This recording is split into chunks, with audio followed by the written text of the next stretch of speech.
Selamat pagi Bapak Ibu Saudara yang diberkati oleh Tuhan. Berjumpa kembali dalam rangkaian program Marturia Ministry di hari Selasa tanggal 21 September tahun 2021.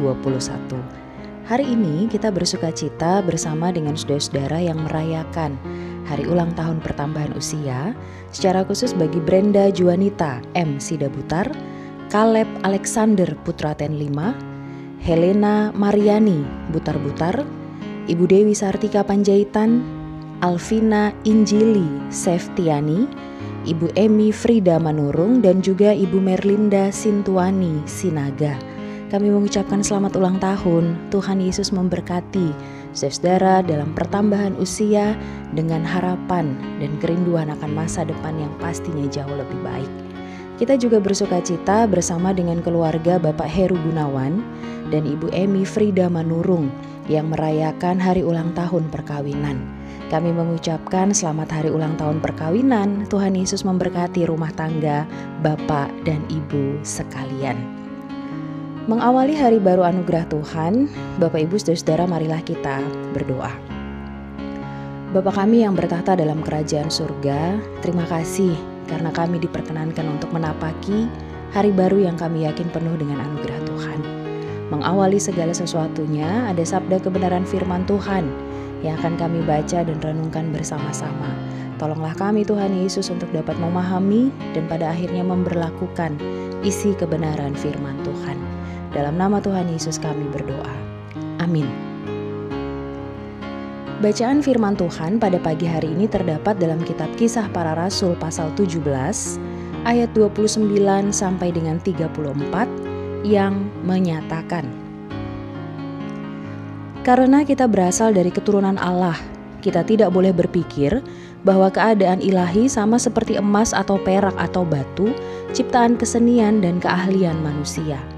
Dengan tidak memandang lagi zaman kebodohan, maka sekarang Allah memberitakan kepada manusia bahwa di mana-mana semua mereka harus bertobat, karena Ia telah menetapkan suatu hari pada waktu mana Ia dengan adil akan menghakimi dunia oleh seorang yang telah ditentukannya, sesudah Ia memberikan kepada semua orang suatu bukti tentang hal itu dengan membangkitkan Dia dari antara orang mati.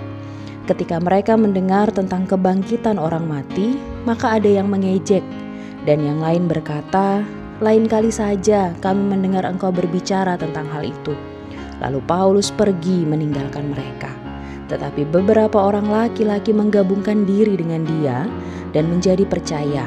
Di antaranya juga Dionisius, anggota majelis Areopagus, dan seorang perempuan bernama Damaris, dan juga orang-orang lain bersama-sama dengan mereka. Demikianlah firman Tuhan. Bapak Ibu saudara-saudara, bagian firman Tuhan yang kita baca dan renungkan bersama-sama pada pagi hari ini mengisahkan tentang penjelasan Rasul Paulus berkaitan dengan keberadaan orang percaya yang disebut sebagai keturunan Allah.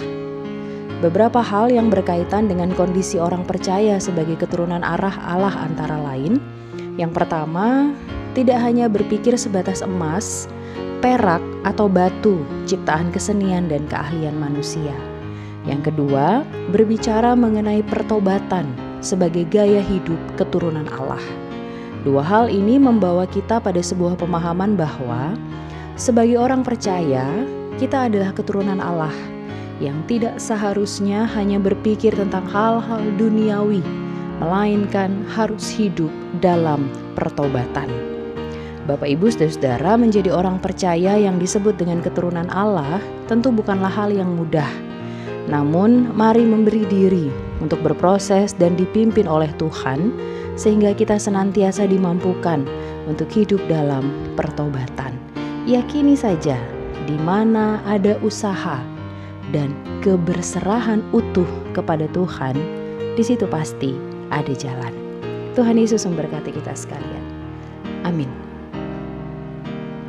Mari kita berdoa. Terima kasih Tuhan Yesus untuk sabda kebenaran firman-Mu yang boleh kami baca dan renungkan bersama-sama pada pagi hari ini. Mampukan kami untuk memberi diri dan berproses serta dipimpin oleh Tuhan, sehingga kami senantiasa dimampukan untuk hidup dalam pertobatan. Kami yakin dan percaya Tuhan menuntun dan memampukan kami untuk menjadi pelaku sabda kebenaran firman-Mu. Kami siap melangkah di hari baru anugerah Tuhan. Pinta kami, berikan kami sehat dan kuat, sukacita dan damai sejahtera ya Tuhan, supaya di sepanjang hari ini hidup kami dipenuhi dengan ungkapan syukur. Apapun yang kami lakukan, semua untuk hormat dan kemuliaan nama Tuhan. Dalam nama Tuhan Yesus kami berdoa dan mengucap syukur. Amin. Selamat berkarya Bapak Ibu Saudara yang diberkati oleh Tuhan. Mari jadikan pertobatan sebagai gaya hidup dan mari lihat bagaimana Tuhan sungguh-sungguh memberkati kehidupan kita. Tuhan Yesus memberkati kita sekalian.